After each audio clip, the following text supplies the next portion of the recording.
فاسألوا أهل الذكر إن كنتم لا تعلمون صدق الله مولانا العظيم إن الله وملائكته يصلون على النبي يا أيها الذين آمنوا صلوا عليه وسلموا تسليما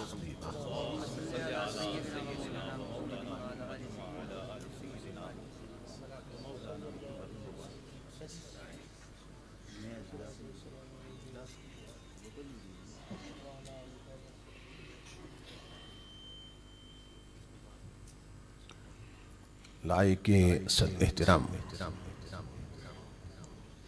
خطیب اسلام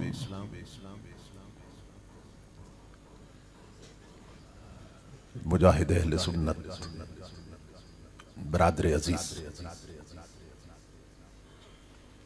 حضرت علامہ نور الامین عباسی صاحب دامت برکاتہ بلالیہ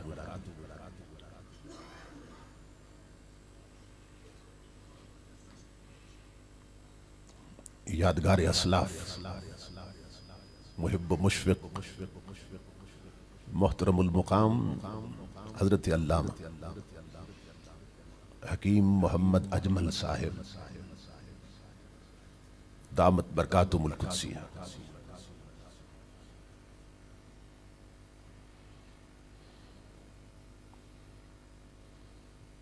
صدر مجلس خلیفہ مجاز محترم المقام حضرت صوفی عبد القدیر معصومی صاحب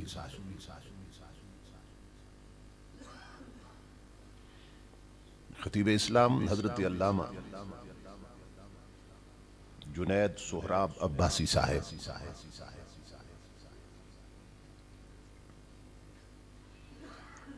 خطیب اسلام حضرت علامہ محمد شفیق عباسی صاحب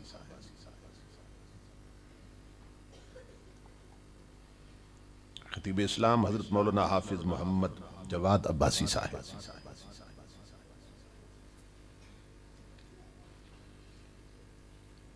اور دیگر معزز مشائخ و علماء کرام دامت فجوزہم اور معظم حاضرین و سامعین، اللہ رب العزت کا لاکھ لاکھ شکر ہے کہ جس نے اپنی توفیق خاص سے آپ کو اور مجھے آج کی اس عظیم الشان عظیم المقاصد اور کثیر البرکات تاجدار ختم نبوت کانفرنس میں حاضری کا شرف عطا کیا اور اپنا اور اپنے محبوب مکرم صلی اللہ تعالیٰ علیہ وسلم کا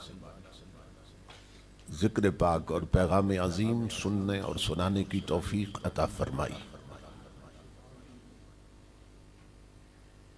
اس عظیم الشان پروگرام کے انعقاد پر میں آپ تمام حضرات کی خدمت میں بالعموم اور تحریک لبیک پاکستان کے جملہ سرپرستان، کارکنان، وابستگان اور معاونین کی خدمت میں بالخصوص دل کی اتھا گہرائیوں سے ہدیہ تبریک و تحسین پیش کرتا ہوں کہ جو اس وقت میدان جہاد میں ہے اور امت مسلمہ کی قیادت اور رہنمائی کا فریضہ سر انجام دے رہے ہیں۔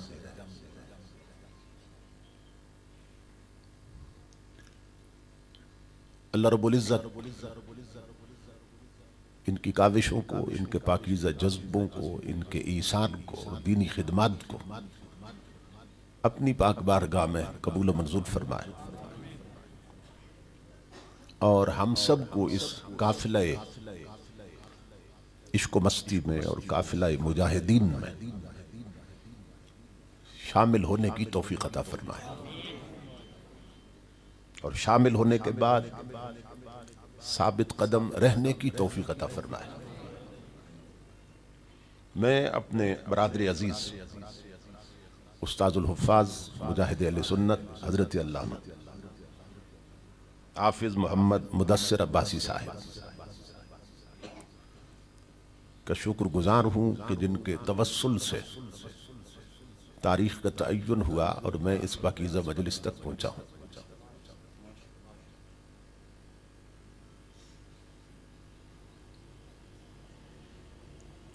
مجوزہ عنوان پر گفتگو کے لیے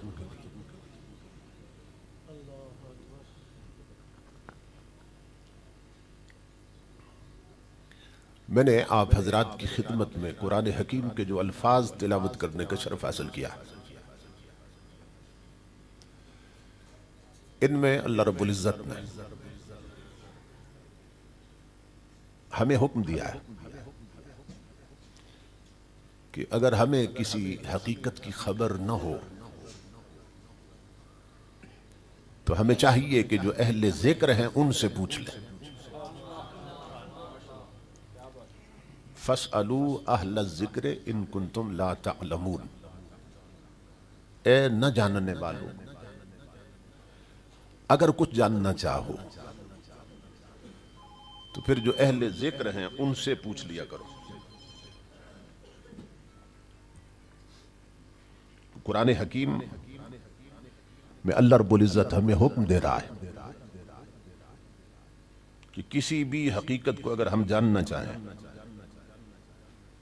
تو ذکر والوں سے پوچھ لیا کریں۔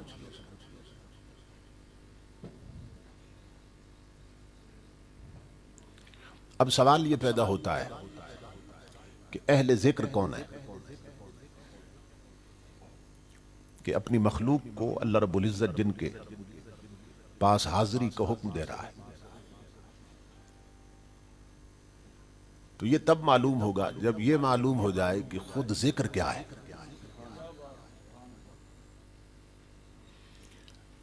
تو قرآن حکیم کی بعض آیات کی خود تفسیر کرتی ہیں۔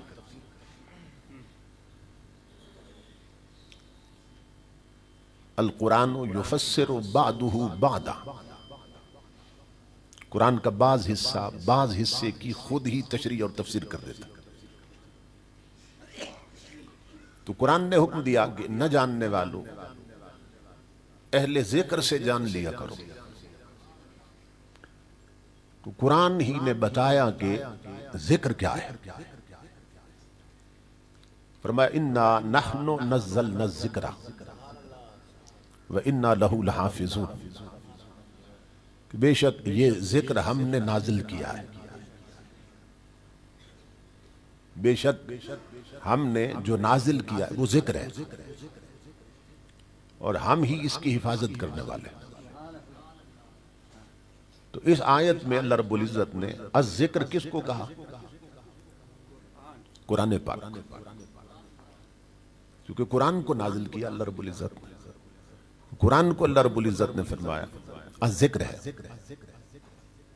قرآن کا دوسرا نام ہے الذکر۔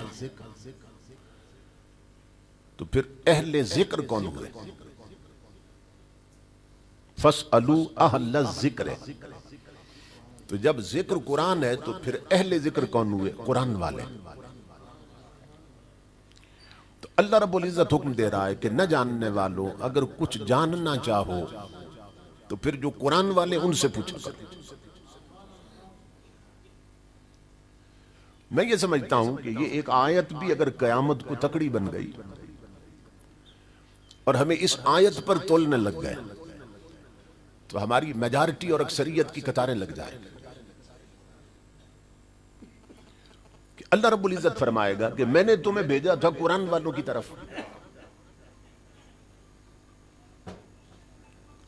کہ تم پوچھو کہ جینا کیسے ہے۔ یہ قرآن والے تمہیں بتائیں گے زندگی کیسے گزارنی۔ اے نہ جاننے والا قرآن والوں سے پوچھو جینا کیسے ہے۔ اے نہ جاننے والوں قرآن والوں سے پوچھو مرنا کیسے ہے۔ اور اے نہ جاننے والوں قرآن والوں سے پوچھو مرنا کس پہ ہے۔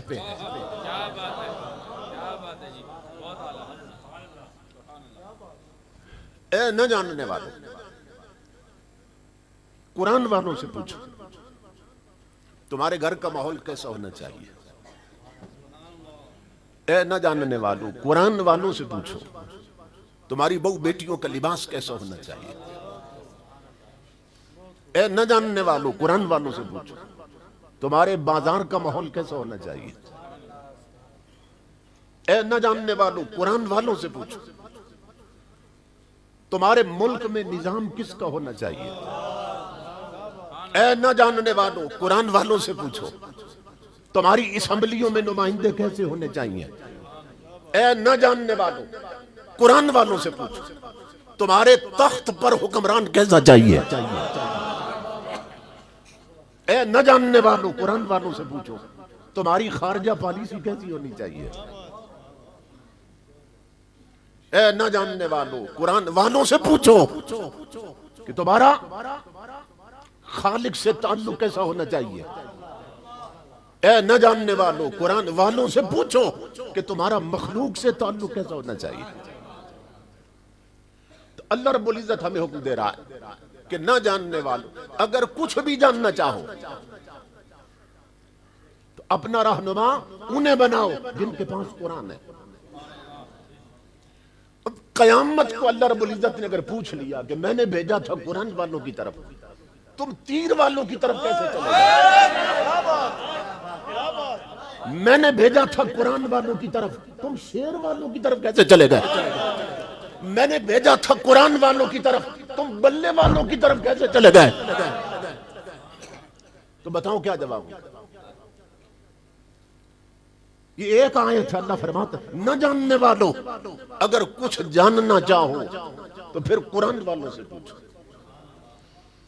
کیونکہ تمام ریئلٹیز، تمام فیکٹس، تمام حقیقتیں یہ تمہیں قرآن والے ہی بتا سکتے ہیں۔ تو قرآن والوں کے پیچھے چلنے کا حکم دیا جا رہا ہے۔ امام الانبیاء کے غلام، تو ہم کس کے پیچھے چل رہے ہیں۔ مرنا بھی ہے، قبر میں اترنا بھی ہے، حشر میں اٹھنا بھی ہے، اور پھر حساب بھی دینا۔ تو سوچئے کہ ہم کس کے پیچھے چل رہے ہیں۔ بعض لوگ کہتے ہیں جی ہماری پرانی وابستگی ہے، میرا دادا بھی اسی پارٹی سے تھا، میرا نانا بھی اسی پارٹی سے تھا، کہتے ہیں جی ہماری پرانی وابستگی ہے، کیا کریں۔ اور ہم بھی اسی سے وابستہ ہیں جس سے ہمارا دادا وابستہ تھا، جس سے باپ وابستہ تھا، پرانا تعلق ہے ان کے ساتھ۔ تو میں ان لوگوں کو کہتا ہوں کہ تمہارا یہ تعلق ان پارٹیوں سے کب بنا۔ اگر پرانے پر ہی بنیاد رکھنی ہے تو میں بتاتا ہوں تیرا پرانا تعلق کس سے ہے۔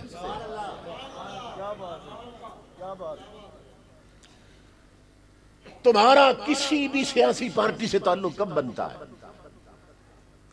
جب تمہارا ووٹ بنتا ہے۔ اور ووٹ کس عمر میں بنتا ہے؟ جی 18 سال کی عمر میں بنتا۔ تو جب ووٹ بنا تو تیرا تعلق بنا نا ان پارٹیوں کے ساتھ۔ لیکن جس پارٹی کی طرف تحریک لبیک تمہیں بلا رہی ہے، وہ اس پارٹی سے تیرا تعلق اس دن بنا تھا کہ جس دن جنم دینے کے بعد تیری ماں نے تجھے دودھ بعد میں پلایا تھا اور تیرے کانوں میں نام نبی کی اذان پہلے دی گئی تھی۔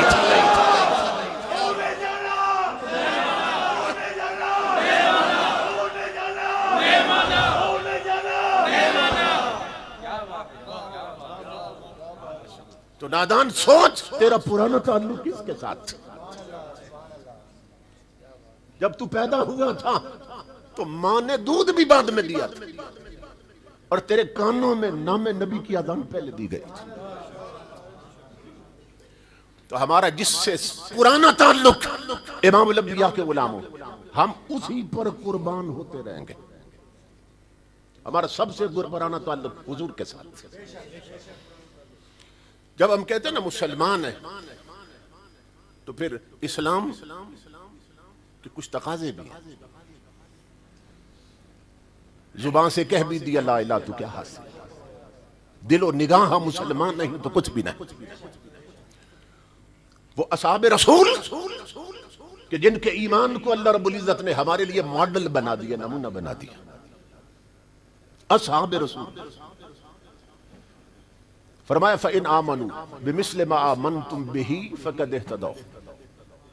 اے بعد میں آنے والوں، یہ اصحاب رسول کی عظمت بیان ہو رہی ہے. اے اصحاب رسول، بعد میں آنے والے، قیامت تک بعد میں آنے والے اگر تمہارے جیسے مومن بن جائیں، اللہ فرمایا اگر قیامت تک آنے والے صدیق اکبر جیسے مومن بن جائیں، فاروق اعظم جیسے مومن بن جائیں، حضرت عثمان غنی جیسے مومن بن جائیں، حضرت علی المرتضیٰ جیسے مومن بن جائیں، حضرت امام حسن جیسے مومن بن جائیں، حضرت امیر معاویہ جیسے مومن بن جائیں. اگر بعد میں آنے والے اے اصحاب رسول، قرآن کہہ رہا ہے تمہارے جیسے مومن بن جائیں فقد اہتدوا. اللہ فرماتا ہے میں خود ایمان دینے والا رب انہیں ہدایت کی گارنٹی دیتا ہوں کہ وہ ہدایت پا گئے جو تمہارے جیسے مومن بن جائیں. ان کا ایمان کیا تھا، ان کا کیسا تھا؟ جنگ ہو رہی، سیدنا فاروق اعظم ایک بندے کا سر کاٹ کے نہ حضور کے قدموں پہ رکھ دیتا. امام الانبیاء پوچھتے ہیں عمر کس کا سر کاٹ لائے؟ وہ سر جھکا کے عرض کرتے ہیں آقا تیرے نالین کی قسم میں سگے ماموں کا سر کاٹ لایا. تھوڑی دیر گزرتی حضرت ابو عبیدہ ابن الجراح دوسرے صحابی وہ سر کاٹ کے ایک بندے کا بالوں سے پکڑا حضور کے قدموں میں رکھ دیتے. امام الانبیاء فرماتے ہیں ابو عبیدہ یہ کس کا سر ہے؟ عرض کرتے ہیں آقا تیرے جوڑوں کی قسم سگے باپ کا سر کاٹ لایا. ایک اور غزوے میں ایک جوان صحابی ہے، وہ ایک جوان کا ہی سر کاٹ لاتا ہے اور حضور کے قدموں میں رکھ دیتا ہے. امام الانبیاء فرماتے ہیں جوان یہ کس کا سر کاٹ لایا؟ وہ سر جھکا کے عرض کرتے ہیں آقا سگے بھائی کا سر کاٹ لایا.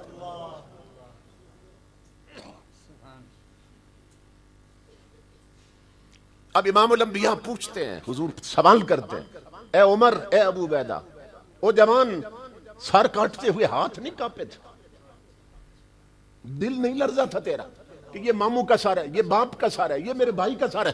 ہاتھ نہیں کب کبائے تھے؟ تینوں صحابیوں کا جواب ایک ہی تھا تاجدار کائنات ہاتھ کانپ سکتے تھے اگر انہیں اپنا سمجھا ہوتا. اگر اپنا سمجھتے تو ہاتھ کانپتے. امام الانبیاء کی بارگاہ میں عرض کر رہے تینوں سے آقا ہم نے صرف یہ دیکھا ہے جو تمہارا نہیں وہ ہمارا نہیں.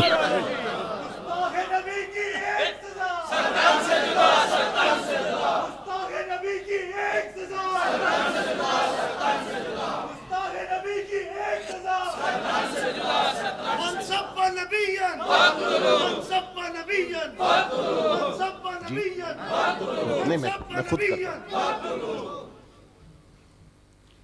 یہ ہے ایمان اور یہ ہے حقیقت ایمان.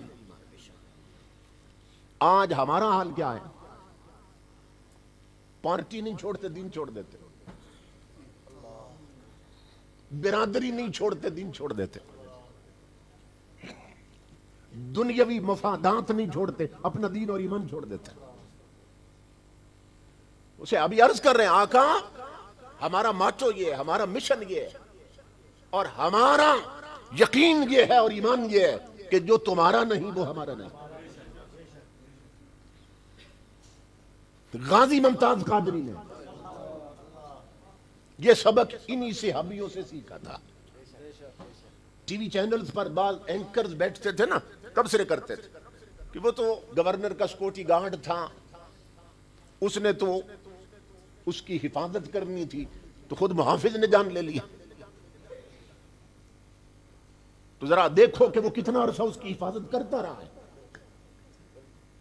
سیکورٹی گارڈ تھا تو اسی دن تو بھرتی نہیں ہوا تھا، تو پہلے اس کی حفاظت کرتا رہا ہے. لیکن ممتاز قادری نے یہ مدینے والوں سے پیغام سیکھا تھا، اصحاب رسول سے یہ پیغام ملا تھا اسے کہ جب تک کوئی مصطفیٰ کا ہے تب تک حفاظت، لیکن اے مدینے والے جب تمہارا نہیں تو ہمارا نہیں۔ جب وہ حضور کے دین اور شریعت کے خلاف بولنے لگا تو پھر اس نے غلامی کا حق ادا کیا۔ سکیورٹی گارڈز تھے نا اس کے ارد گرد، تو ہم بھی تڑپتے تھے جب اس کے بیانات آتے تھے، ہم بھی تڑپتے تھے جب بیانات آتے تھے، لیکن ہاتھ نہیں پہنچتا تھا۔ اللہ کی عزت کی قسم کروڑوں سنی تڑپتے تھے کہ کاش ہاتھ پہنچ جائے تو ہم اس کا سر قلم کر دیں۔ اس لیے یہ ذہن میں رکھیے، امام الانبیاء کے غلام سنی مائیں بچوں کو دودھ ہی اس لیے پلاتی ہیں کہ وقت آئے تو محمد عربی کے قربان ہو جائیں۔ تو تاجدار انبیاء کے غلام اصحاب رسول ہمیں یہ پیغام دے رہے ہیں۔ تو پھر اللہ رب العزت نے کیا کیا؟ جب اس کا سر قلم کر دیا اور اڈیالہ جیل میں جا پہنچا، حکومت کی طرف سے سخت پابندی تھی کہ اسے ملاقات نہیں ہو سکتی۔ ہمارے فیصل آباد کے ایک عالم وہ بڑی اپروچ کے بعد وہ غازی صاحب تک پہنچ گئے جیل میں۔ وہ قسم اٹھا کے کہتے ہیں میں صرف اس انٹینشن اور نیت سے گیا تھا کہ غازی صاحب سے پوچھوں کہ غازی صاحب جس رسول نے پتھر مارنے والوں کو بھی دعائیں دی ہیں، تو نے تو حضور کی عزت پہ اپنی جان قربان کر دی، تو غازی صاحب صرف یہ بتائیے کہ جیل کی تنہائی میں مدینہ سے کوئی خیرات آئی ہے؟ وہ اسی دور کا بندہ ہے۔ کیا اس کوٹھڑی میں مدینے سے کوئی بھیک ملی بھی ہے یا نہیں ملی؟ کہ تو جان وار چکا حضور پر، 3 مہینے ہوئے تھے۔ تو وہ کہتے ہیں غازی کی چیخ نکل گئی میرے سوال میں، اور غازی کہنے لگا مولانا کچھ نہ پوچھی، اللہ کی عزت کی قسم جب سے جیل میں آیا ہوں مجھے 12 بار دیدار مصطفیٰ نصیب ہو چکا۔ غلام ہے رسول کے غلام ہے، غلام یہ رسول میں موت بھی قبول ہے، غلام ہے رسول کے غلام ہے، غلام یہ رسول میں موت بھی قبول ہے۔ غازی نے ایک عجیب جملہ کہا تھا، اس نے کہا لوگوں کی نظر میں یہ جیل کی کوٹھڑی ہے، مگر میرے لیے کملی والے نے مدینے کی گلی بنا دی ہے کہ 12 بار دیدار مصطفیٰ نصیب ہو چکا۔ تو امام الانبیاء بتا رہے ہیں کہ مدینے کی خیرات بند نہیں ہوئی، کوئی آج بھی وفا دکھائے تو ہماری خیرات جھولی میں پہنچ جاتی ہے۔ یہ دنیا نے دیکھا نہیں ہے۔ امام الانبیاء کے غلام حضور صلی اللہ علیہ وسلم کے ایک صحابی تھے، آنکھیں نہیں تھیں، نابینا تھے حضور کے صحابی، آنکھوں سے معذور تھے۔ مفسرین لکھتے اور حدیث کی کتابوں میں کہ ایک عورت تھی جو حضور کی گستاخی کرتی تھی، تو امام الانبیاء نے اعلان کر دیا کہ کون ہے جو اس کے ناپاک وجود سے زمین کو پاک کر دے۔ خود حضور نے آرڈر دیا، یہ ذہن میں رکھیے، کون ہے جو اس کا خاتمہ کر دے۔ اب اس کے ساتھ 8 جوان بیٹے تھے۔ جب حضور کا اعلان ان کے کانوں تک پہنچا تو وہ نا ننگی تلواریں لے کر وہ ہر وقت ماں کا پہرا دیتے تھے۔ انہیں معلوم تھا کہ کوئی پروانہ شمع رسالت اب پہنچے گا ضرور، کیونکہ امام الانبیاء نے اعلان کر دیا، وہ پہرا دیتے تھے۔ تو جتنے بھی دیگر صحابہ کرام وہ سب پلاننگ کر رہے تھے کہ اب اس گستاخ تک پہنچے کیسے۔ وہ چاہتے تھے کہ وہاں اوچھا نہ پڑے، پہلے ہی وہاں ہو اور اس کا خاتمہ کر دے۔ تو حضور کے جو نابینے صحابی تھے نا وہ بھی پروگرام بنا رہے تھے کہ چلو آنکھیں نہیں ہے، ایمان تو ہے، آقا کو غلام میں بھی ہوں، قسمت آزمانی چاہیے، میں بھی ٹرائی کرتا ہوں۔ امام الانبیاء کے غلاموں، مدینہ پاک کا شہر ہے، رات چھا گئی، دنیا سو گئی گھروں میں، وہ حضور کے نابینے سے ابھی اٹھے، چھری لے لی کہیں سے، اس گستاخ عورت کے گھر تک پہنچے، دیوار پہ چڑھے اندر اتر گئے. وہ 7-8 جوان بچوں کے درمیان سو رہی تھی. اس کے پہلو میں ایک بچہ چھوٹا سا لیٹا ہوا تھا. سیدھے اس عورت تک پہنچے اور بچہ بھی حدیث میں پہلو سے اٹھا کر الگ کر دیا. بچہ الگ کر دیا. اور امام الانبیاء کے غلام اس حضور کے نابینے صحابی نے ایسا وار کیا، وہی ختم کر دیا اس کو. وہاں سے پھر دیوار پہ چڑھے اور گھر پہنچ گئے اور غسل کر رہے تھے کہ اس کے ناپاک چھینٹے میرے کپڑوں پہ نہ پڑے ہو. ادھر غسل کر رہے تھے، ادھر مسجد نبوی میں فجر کی اذان ہو گئی. یہ غسل کر کے سیدھے جا کے پہلی صف میں بیٹھ گئے. تاجدار کائنات کا طریقہ یہ تھا، نماز پڑھانے کے بعد امام الانبیاء رخ انور کر لیتے تھے صحابیوں کی طرف، کیونکہ جانتے تھے کہ رات بھی انہوں نے ہجر میں کاٹی ہے، آنکھیں ترس رہی ہیں دیدار. تو صحابہ کہتے ہیں کہ تاجدار کائنات کا یہ روز مرہ کا معمول تھا کہ حضور جب رخ انور کرتے نا صحابہ پر تو ہر صحابی کے چہرے پہ اپنی نگاہ رحمت ڈالتے تھے، سب کو دیدار کی بھیک عطا کرتے. لیکن آج کہتے ہیں حضور کا انداز بدلا ہوا تھا، رخ پلٹا تھا ہماری طرف نماز کے بعد. لیکن آج تاجدار کائنات کی نگاہیں اس نابینے کے چہرے سے ہٹ نہیں رہی تھی، صرف اسی کو دیکھتے رہے حضور. اصحاب حیران ہیں، حضور اسے کیوں دیکھ رہے اتنی دیر سے. کچھ دیر کے بعد امام الانبیاء نے فرمایا اقتلت بنت مروان، فرمایا میرے غلام کیا تو نے مروان کی بیٹی مار دی جو گستاخی کرتی تھی. حضور کا علم دیکھیے، آقا گھر میں غلام وہاں پہ، مگر پوچھنے لگے کیا تو نے مار دی. وہ صحابی سینے پہ ہاتھ رکھ کے عرض کرنے لگے آقا میں نے زمین پاک کر دی اس کے گندے وجود، میں نے اس کا خاتمہ کر دیا.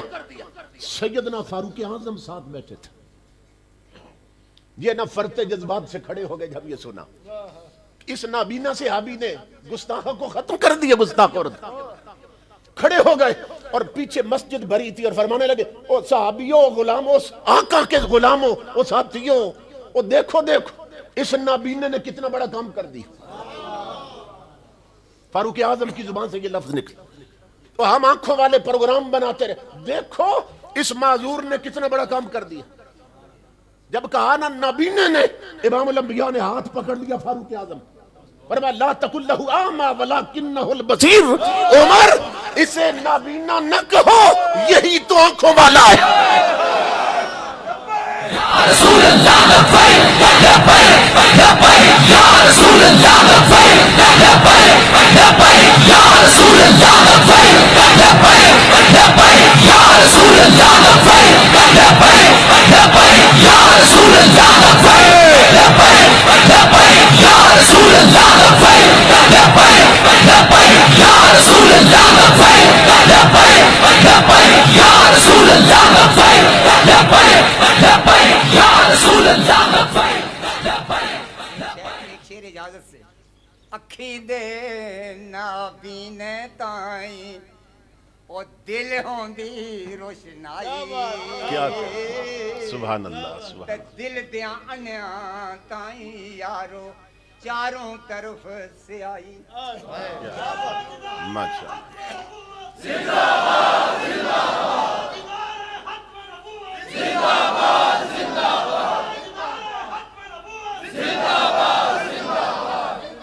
ہر صحابی نبی جنتی جنتی، ہر صحابی نبی جنتی جنتی، ہر صحابی نبی جنتی جنتی،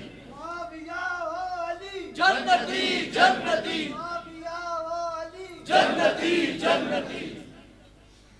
میرے بھائیوں یہ تاریخ کا تسلسل دیکھو، یہ سلسلہ دیکھو تاریخ. اس دور میں گستاخی ہوئی تو تحفظ ناموس مصطفیٰ کے لیے اللہ نے ایک معذور سے کام دیا، اور اس دور میں جب گستاخی ہونے لگی تو اللہ رب العزت نے اس دور میں بھی ایک معذور کو اٹھا دیا. رضوی تیرا مشن جاری رہے گا رضوی تیرا مشن جاری رہے گا رضوی تیرا مشن جاری رہے گا رضوی تیرے جان نثار بے شمار رضوی تیرے جان نثار بے شمار رضوی تیرے جان نثار بے شمار اللہ رب العزت نے اس دور میں بھی ٹانگوں والوں کی ٹانگیں کانپ رہی تھی. کہا دیکھ میرے رب دیکھ رہا تھا, دھرنے دیے جا رہے تھے مگر کنٹینروں میں چھپ کر. فرمایا میں اب ایسا بھیج رہا ہوں یار کی عزت پر جس کی نہ ٹانگیں ہیں نہ کانپ سکتی ہیں. جب وہ آئے دھرنا دینے کے لیے تو ٹی وی پر اینکر کہنے لگے معذور ہے, یہ کیا کرے گا؟ تو مدینے سے آواز آ رہی تھی اسے معذور نہ کہو, یہی تو ٹانگوں والا ہے.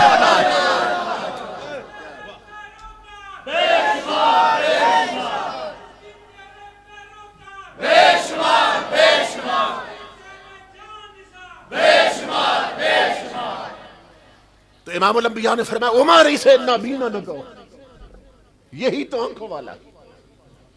اور پھر تاجدار انبیاء اٹھے اور اس صحابی کو اٹھایا ہاتھوں سے پکڑ کر حضور نے اور چہرہ کر دیا مجمع کی طرف, اور میرے آقا نے اعلان کیا من احب ان ينظر الى رجل من اہل الجنت فلينظر الى هذا. امام الانبیاء نے فرمایا میرے صحابیوں اگر زمین پہ چلتا پھرتا جنتی دیکھنا ہے تو اسے دیکھ لو.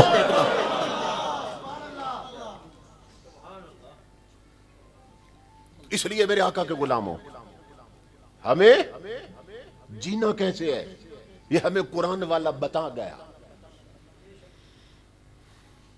ہمیں مرنا کس پہ ہے اور مرنا کیسے ہے یہ ہمیں امیر المجاہدین بتا کے گیا. وہ خود تو بیٹھے رہے مگر کروڑوں کو چلنا سکھا گئے. اللہ رب العزت ایسی ہستیاں عرصے کے بعد پیدا کرتا. اقبال کہتا ہے حیات آوارہ دہر و حرم رہتی ہے صدیوں تک,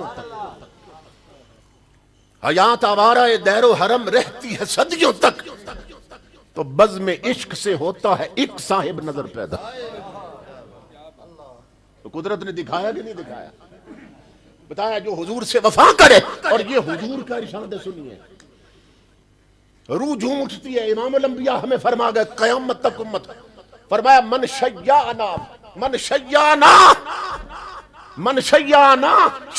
بہی. امام الانبیاء نے فرمایا سنو میری امت جو ہم سے نبھائے گا ہم اس سے نبھائیں گے.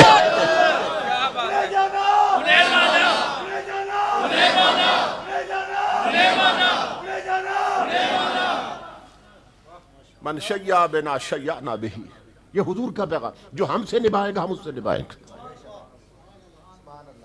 امام الانبیاء کے غلاموں کتنی شیلنگ ہوئی, اس تحریک کو تب سے اب تک کتنی دبانے کی کوشش ہوتی رہی, اور جتنا دبایا گا یا اتنی اٹھ گئی. سمجھ رہے ہیں؟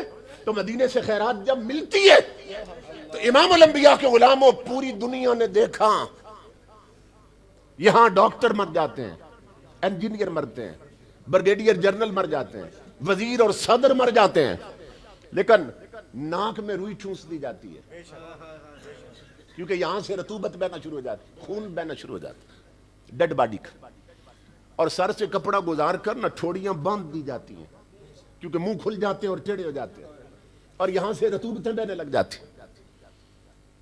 آپ نے ہزاروں دیکھے مگر وہ مرد مجاہد جو جیا تو مصطفیٰ کی عزت کے لیے اور مرا تو مصطفیٰ کی عزت کے لیے, 3 دن تک جنازہ پڑا رہا, نہ ناک میں روئی ٹھونسی گئی نہ یہاں سے کپڑا باندھا گیا.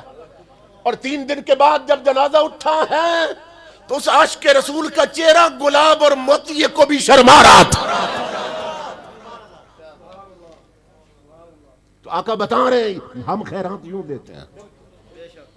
اور پھر امام الانبیاء کے غلاموں دنیا نے دیکھا, میں 2 لفظوں میں ان کا تعارف کرواتا ہوں. دنیا نے دیکھا یہ تاجدار کائنات کی عزت کے لیے تن من دھن لٹانے والا, یہ چھڑیاں اپنے جسم پہ کھانے والا, یہ گھسیٹا جانے والا رسول کی حرمت کے لیے جب دھرنے میں بولتا تھا نا امیر المجاہدین لگتا تھا, جب جنازہ اٹھا ہے امیر المومنین لگ رہا تھا. لبیک لبیک یا رسول اللہ, لبیک لبیک لبیک یا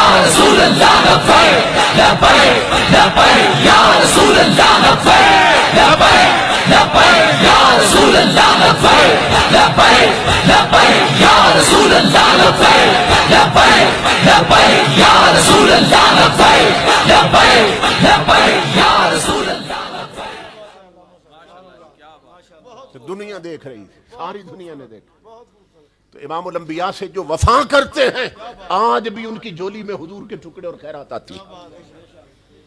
تو قرآن حکیم میں اللہ رب العزت نے فرمایا اے نہ جاننے والو، جینا کیسے ہے یہ قرآن والوں سے پوچھو، زندگی کیسے گزارنی ہے یہ قرآن والوں سے پوچھو، تمہیں موت اور زندگی کا فلسفہ سمجھا دیں گے یہ قرآن والوں سے پوچھو، کیونکہ سب ریئلٹیز اور فیکٹس قرآن والوں کے پاس۔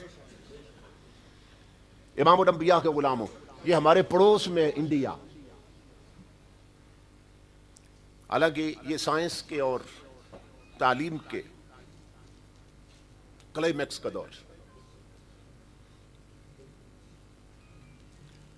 ہمارے ہاں یہ فکری پستی ہے کہ جس کے پاس دنیا کی ڈگریاں ہوتی ہیں ہم کہتے ہیں یہ پڑھا لکھا ہے، کہتے ہیں اس کے پاس بہت زیادہ نالج ہے، اس کے پاس بڑا علم ہے، لیکن یہ یاد رکھیے کہ جس کا نام علم ہے نا وہ صرف حضور کی دہلیز سے ملتا ہے۔ اگر کوئی ڈاکٹر یا انجینئر بن جاتا ہے نا، اس کو علم نہیں کہتے، اس کو فن کہتے ہیں۔ آپ دو لفظ سنتے رہتے ہیں، پڑھتے، علوم اور فنون۔ تو نالج میں اور انفارمیشن میں فرق ہوتا ہے۔ ایک ہوتا ہے نالج، یہ انگریزی میں بھی تقسیم کی گئی ہے، نالج کہتے ہیں علم کو، انفارمیشنز کیا ہوتی ہیں؟ کچھ تھوڑی سی معلومات، کسی بھی شعبے کے حوالے سے تھوڑی سی معلومات حاصل کر لی جائے تو انہیں انفارمیشنز کہتے ہیں۔ تو معلومات اور ہوتی ہیں، علم اور ہوتا ہے۔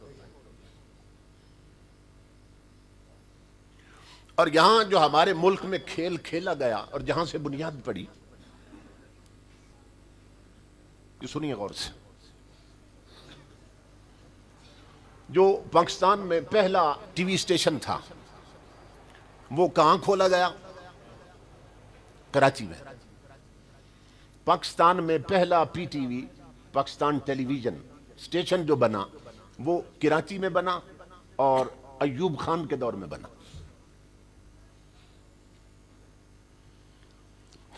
اس کا جو پروڈیوسر تھا، جو بڑا آفیسر تھا، اس کو ایم ڈی کہہ لیں آپ، وہ ذوالفقار علی بخاری تھا۔ تو جنہوں نے اس کے ساتھ مل کر اس پورے اسٹیشن کو چلانا تھا، اس نے ان تمام لوگوں کو اکٹھا کیا۔ ان میں پروفیسر شمیم احمد بھی تھے۔ اب یہ پوری ہسٹری جو ہے یہ پروفیسر شمیم احمد نے بیان کی ہے، بعد میں جب غفلت کی پٹی اتری آنکھوں سے۔ اس وقت بھی ان کی رگے دینی وہاں پھڑکی تھی۔ جب وہ ان کا ایم ڈی انہیں خطاب کر رہا تھا، اس نے ایک کانفرنس کال کی اور پورے ساتھیوں کو اکٹھا، جو کرو تھا پورا ان کا، اس کو اکٹھا کیا اس نے۔ یہ پوری ریٹن میرے پاس ثبوت موجود تھا۔ اس ذوالفقار علی بخاری نے کہا، اس نے کہا یہ ملک ہے کلمے کے نام پہ بنا، اکثریت مسلمانوں کی ہے، سب مسلمان ہیں، اور ان کے اندر دین کی غیرت بھی ہے، حمیت بھی ہے۔ ان کی بہو بیٹیاں پردہ کرتی ہیں، وہ گھر میں بھی دوپٹوں کے اندر چھپی رہتی ہیں۔ تو ہم اگر ڈائریکٹ انہیں کہہ دینا، اب وہ انہیں خطاب کر رہا ہے جس عملے نے آگے کام کرنا تھا، اگر ڈائریکٹ انہیں کہہ دیں کہ یہ پردہ اور یہ سب آکورڈ ہے، یہ بیکورڈ لوگوں کا کام ہے، یہ پسماندہ قومیں ہیں جو اس طرح کے لباس پہنتی اور پردہ کرتی، تو دنیا بڑی فارورڈ ہو گئی ہے، جو سویلائزڈ قومیں ہیں، جو کلچرڈ ہیں، جو تہذیب یافتہ یعنی یورپ کی قومیں، تو ہمیں ان کی کاپی کرنا چاہیے اگر ہم نے ترقی کرنی ہے۔ تو وہ انہیں کہنے لگا کہ ڈائریکٹ اگر ہم کسی مسلمان کو کہہ دینا کہ بہو بیٹی کا پردہ ختم کروا دو، تو وہ اتنے غیور ہیں کہ ہماری گردن کاٹنے لگ جائیں گے۔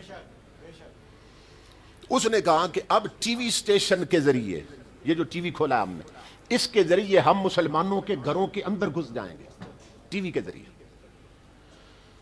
اور جو کام ہم ڈائریکٹ انہیں کہہ کے نہیں نہ کر سکتے، وہ ہم ٹی وی پر پیش کیے جانے والے پروگراموں اور ڈراموں کے ذریعے کریں گے. ہم ایسے ڈرامے دکھائیں گے. اب ڈرامے میں آپ جانتے ہیں 2 قسم کے کریکٹر ہوتے ہیں, پازیٹیو اور نیگیٹو. اس نے انہیں کہا کہ ہم نے جو مثبت کردار ہے نا وہ دکھائیں گے کلین شیو, پینٹ شرٹ میں ٹائی لگی ہوگی, اور ان ڈراموں کے اندر جو ڈاکے ماریں گے, جو سائیڈ ہیرو کا کام کریں گے, جو نیگیٹو کریکٹر ہوں گے, انہیں ہم مولویوں والا لباس اور حلیہ بنا دیں گے, پہنائیں گے. ان کے سر پہ پگڑیاں بدوا دیں گے, انہیں داڑیاں رکھوائیں گے. انہیں جس طرح دینداروں کا لباس ہوتا ہے, ڈاکوؤں کا لباس وہ رکھیں گے ہم فلموں اور ڈراموں کے اندر. اور جو اچھا کردار ہے وہ دیں گے انہیں جو کلین شیو ہوں گے, جو انگریزوں کے لباس میں ہوں گے, تاکہ جو نئی نسل پروان چڑھے گی نا یہ ڈرامے دیکھ دیکھ کر, وہ سمجھے کہ یہ داڑیوں اور پگڑیوں والے یہ تو ڈاکو اور چور ہوتے ہیں. اور نیک طور طریقوں والے یہ ہوتے ہیں جن کی نہ داڑھی نہ مونچھ اور کلین شیپ اور پینٹ شرٹ پہننے والے. یہ پوری ہسٹری میرے پاس محفوظ ہے. یہ پہلا خطاب ہو رہا ہے, ٹی وی اسٹیشن چلانا کیسے ہے. اس نے کہا پھر ہم ان ڈراموں میں بچیوں کو آزاد دکھائیں گے تو خربوزے کو دیکھ کر پھر خزبورہ رنگ پکڑے گا. یہ گھروں میں بیٹیوں کے دوپٹے ویسے نہیں اترے, اس کی بنیاد کراچی میں رکھی گئی تھی. اور پھر جو میں بات سمجھانا چاہتا ہوں, یہ انفارمیشن اور نالج میں کیا فرق ہے. پھر اس نے کہا اپنے جو کام کرنے والے تھے, اس نے کہا تم میں سے میں 200 روپیہ تنخواہ میں اسے زیادہ دوں گا کہ جو تھوڑی سی عربی سیکھے گا, عربی زبان. یہ نکتہ قابل توجہ ہے. تھوڑی سی عربی زبان سیکھے گا تو ہم اسلامی پروگراموں میں نا اسے اسلامک سکالر بنا کے بٹھائیں گے اور پیش کریں گے. تھوڑی سی عربی اس نے سیکھی ہوگی, کچھ آیتیں یاد کر لے گا, تو وہ جب عربی کے لفظ بولے گا, آیت پڑھے گا, کوئی حدیث عربی میں پڑھ دے گا, سننے والے کہیں گے یہ تو بہت بڑا اسلامی سکالر. اور اس کے ساتھ ہم بے پردہ لڑکیاں بٹھا دیں گے, ناچنے والیاں اس کے ساتھ بٹھا دیں گے. وہ اسلامی پروگرام بھی چلائے گا اور ناچنے والے پروگراموں میں بھی وہ بیٹھا ہوگا. تو نئی نسل کو یہ پیغام جائے گا کہ اسلام میں تو ان چیزوں کی اجازت, سختی کوئی نہیں. جب اتنا بڑا اسلامی سکالر بیٹھا ہے اور سب کچھ دیکھ رہا ہے, اس کا مطلب یہ سب ٹھیک ہے. ہم لبرٹی کو لائیں گے, اس کی زبان سے کہلوائیں گے پردہ عورت کے چہرے کا ضروری نہیں ہے. یہ تب سے ہمارے ملک میں یہ کھیل اب تک کھیلا جا رہا ہے, اور ہار آنے والے بے غیرت حکمران نے اس بے حیائی کو بڑھانے میں اپنا حصہ ڈالا ہے. اسے کم نہیں کیا انہوں نے. قوم کے حکمران قوم کی بیٹیوں کے باپ کی جگہ پہ ہوتے ہیں. امام الانبیاء کے غلاموں, اسی حکومت نے جب یہ اعلان کیا کہ 500 روپیہ جرمانہ کیا جائے گا جو موٹر سائیکل چلاتے ہوئے ہیلمٹ نہیں پہنیں گے, اور پیٹرول سٹیشنوں پہ انہیں پیٹرول بھی نہیں دیا جاتا تھا جس کے سر پہ ہیلمٹ نہیں ہوتا تھا. صرف 500 جرمانے کے دھمکی پر ہیلمٹ سروں پہ آئے کہ نہیں آئے.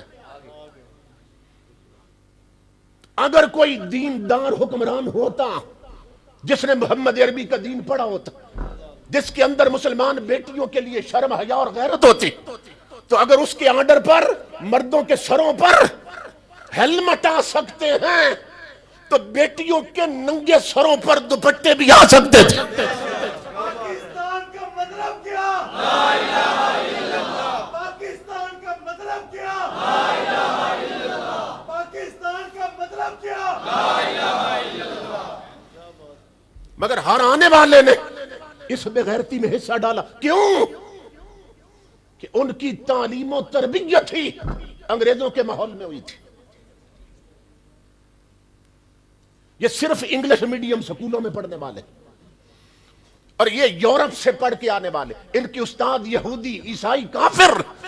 تو انہوں نے کافر استادوں سے جو کچھ پڑھا وہی انہوں نے سمجھا، اور جو کافروں سے سمجھا وہی اب قوم کو سمجھا رہے ہیں۔ نتیجہ یہ بنا کہ دل کے پھپولے جل اٹھے سینے کے داغ سے، اس گھر کو آگ لگ گئی گھر کے چراغ سے۔ علامہ اقبال نے ایسے ناہنجانوں کے بارے میں کہا تھا کہ تیرا وجود سراپا تجلی افرنگ، کہ تو وہاں کے عمارت گروں کی ہے تعمیر۔ اقبال نے کہا تھا تیرے چہرے کو دیکھ کر مدینہ یاد نہیں آتا، لندن یاد کیوں آتا ہے؟ تیری شکل و صورت، تیرا رہن سہن، تیرا لیونگ سٹائل، تیرا کلچر انگریزوں سے ملتا ہے، مصطفیٰ سے نہیں ملتا۔ کیوں؟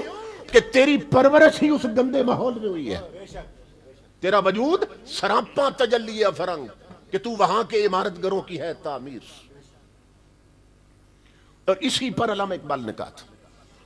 ادھر ہمارے میڈیا نے یہ کھیل شروع کر دیا، اور ادھر ہمارے اوپر لارڈ میکالے کا بنایا ہوا ایجوکیشنل سسٹم وہ مسلط کر دیا گیا۔ کالجوں میں، یونیورسٹیوں، میں پنجاب یونیورسٹی سے فارغ ہوں، میں نے ماسٹر کی ڈگری وہاں سے ایز اے ریگولر اسٹوڈنٹ لی ہے۔ امام الانبیاء کے غلاموں، پنجاب یونیورسٹی میں جنرل مشرف کے دور سے مسلمان بچیوں کے لیے ناچنے کی کلا سے بھی شروع ہو چکے ہیں۔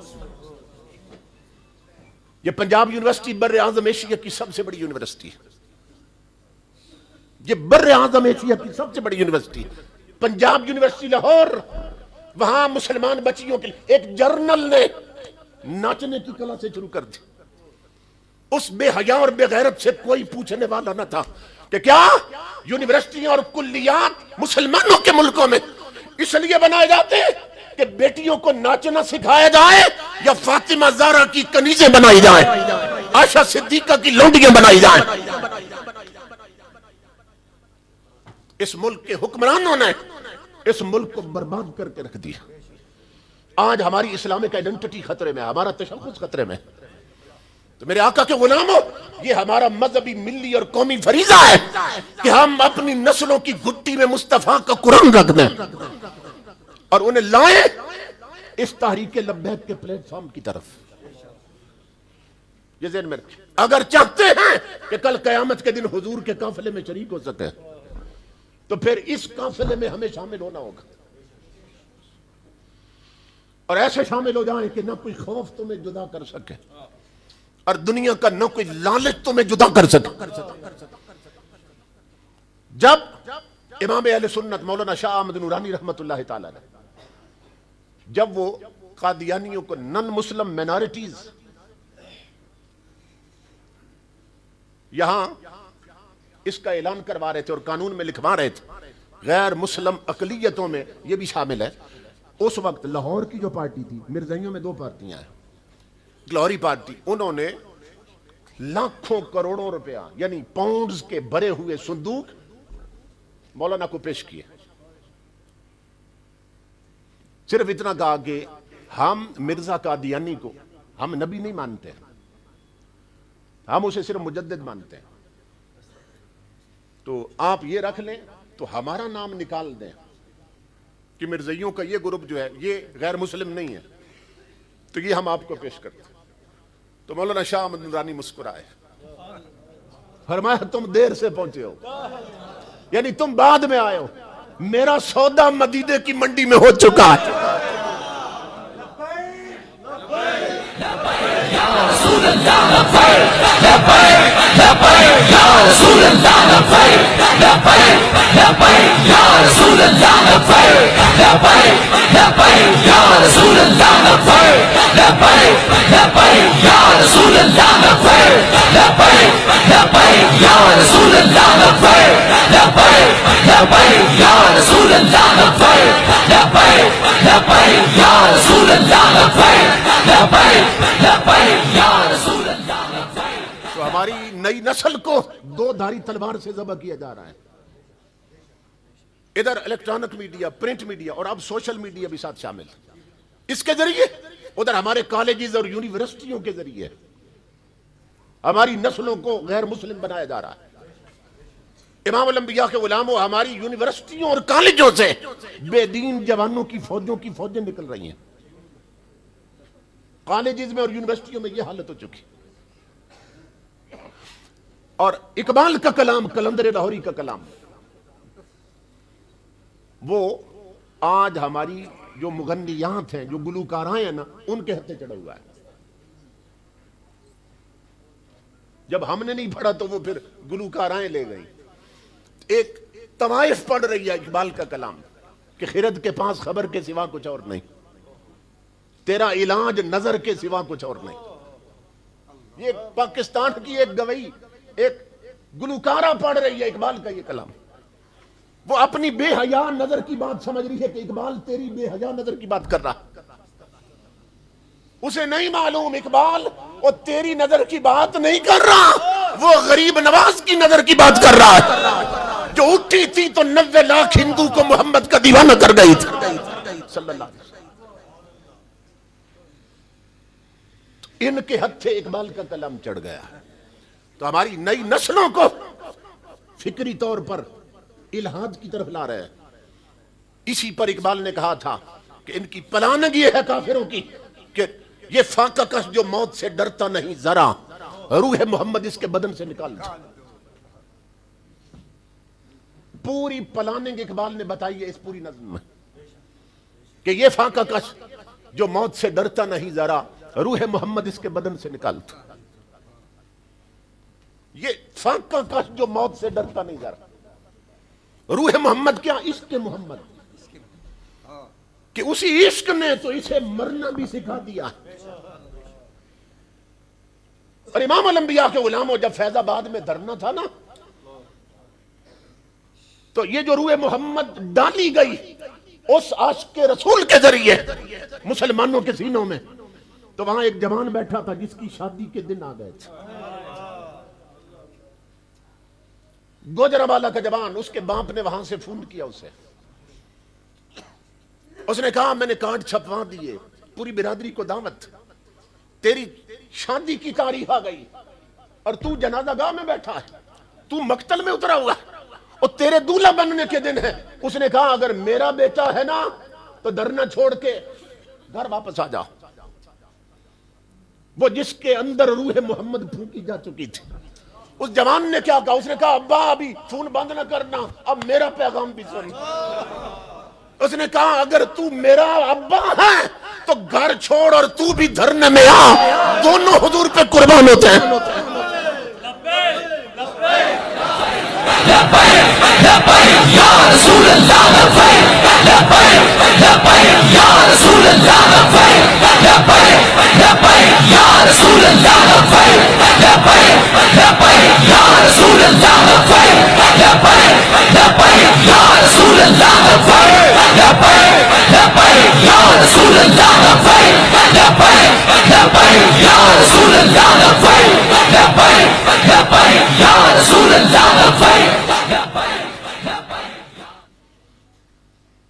یہ ڈاکٹر اسرار احمد صاحب کا بیان ہے.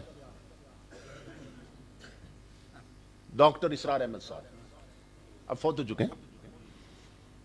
وہ M B B S doctor تھے، پھر اسلامی اسکالر بنے. وہ آپ جانتے ہیں، ان کا نام سن رکھا ہے آپ نے.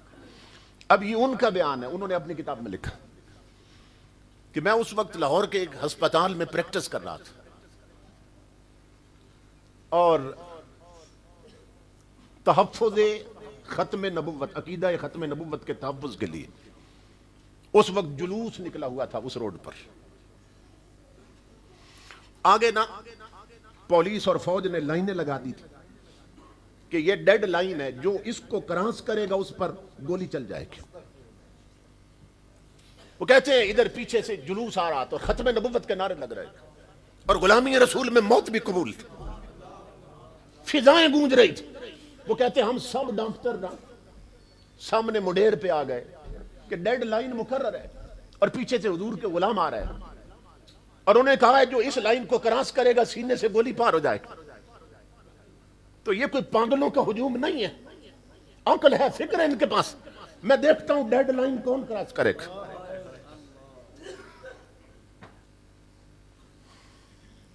ڈاکٹر اسرار کہتا اللہ کی عزت کی قسم جب ڈیڈ لائن کے قریب نہیں پہنچے تھے ابھی ایک جوان سینے کے بٹن کھولتا ہوا پار آ گیا. ایک لمحے نہیں رکا, چھلانگ مار کے اس نے لائن کراس کی اور اعلان کیا کہ گولی ٹانگوں پہ نہیں سینے پہ مارو. ہم نے دیکھا گولی اس کے جسم سے پار ہو گئی, وہ دڑام سے گرا. اب میں سوچنے لگا اس تڑپتی لاش کو دیکھ کر کون آئے گا. اللہ کی عزت کی قسم میں سوچ رہا تھا, ایک اور جوان بٹن کھولتا پار کر گئے, گولی اس کے سینے سے بھی پار ہو گئی. پھر ہجوم لگ گیا, قطاریں بن گئی, ہر کوئی کراس کر رہا تھا. لیکن جب بعد میں تحقیق ہوئی تو پتا چلا وہ مصطفیٰ کے ناموس پر قربان ہونے والے پہلے دونوں جوان سگے بھائی تھے. رسول کے غلام ہے, رسول کے غلام ہے, یہ رسول میں موت بھی قبول ہے, یہ رسول میں موت بھی قبول ہے, یہ رسول میں موت بھی قبول ہے, عشق مصطفیٰ زندگی فضول ہے. اور جب ان کے گھر تک پہنچے تو پتا چلا کہ ان کی ماں نے انہیں یہ وصیت کر کے بھیجا تھا کہ آج محمد عربی کے نام پر میرے بیٹو گھر لوٹ کے نہیں آنا, قربان ہونا ہے. تمہاری بے شک شادیوں کے دن ہیں مگر تمہاری ماں وعدہ کر رہی ہے آج اگر رسول پہ قربان ہوئے تو تمہاری شادی میں جنت میں کروں گی اور تمہاری برات میں مصطفیٰ تشریف لائیں گے. تاجدار ختم نبوت, تاجدار ختم نبوت, تاجدار ختم نبوت. اس لیے میرے آقا کے غلاموں, اس تحریک کے پلیٹ فارم سے یہ پیغام ہے تجھ کو سنبھلنا تو ہے اب وقت سنبھل جا. اے بحر عمیق اپنے کناروں سے اچھل جا, اے بحر عمیق اپنے کناروں سے اچھل جا, اور باطل سے نہ ڈر, جنگ کے میدان میں اتر جا, رکھ حق پہ نظر, ماہو سوریا سے گزر جا. اور کی تجھ کو حسین ابن علی نے یہ وصیت, اور مرنا ہے تو ڈر موت سے, جینا ہے تو مر جا. مرنا ہے تو ڈر موت سے, جینا ہے تو مر جا. تقدیر الہی کے نوشتے بھی وہی ہیں, اللہ بھی وہی, اس کے فرشتے بھی وہی ہیں. اتریں گے ملائک تیری امداد کو اب بھی, گر ذات خدا سے تیرے رشتے بھی وہی ہیں.